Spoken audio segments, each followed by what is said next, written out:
স্বাধীন হবে ভারতবর্ষ, থাকবে না বন্ধন।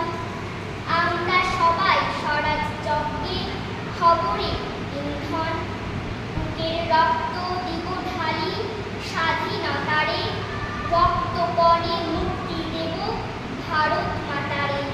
মূর্খ যারা, অজ্ঞ যারা, যে জন বঞ্চিত, তাদের তরে মুক্তি সুধা করব সঞ্চিত। চাষি, মজুর, দিন দরিদ্র, সবাই মোদের ভাই, এক স্বরে বলব মোরা স্বাধীনতা চাই। থাকবে না কো মতভেদ আর মিথ্যা সম্প্রদায়, ছিন্ন হবে ভেদের গ্রন্থি কঠিন প্রতিজ্ঞায়। আমরা সবাই ভারতবাসী, শ্রেষ্ঠ পৃথিবী, আমরা হব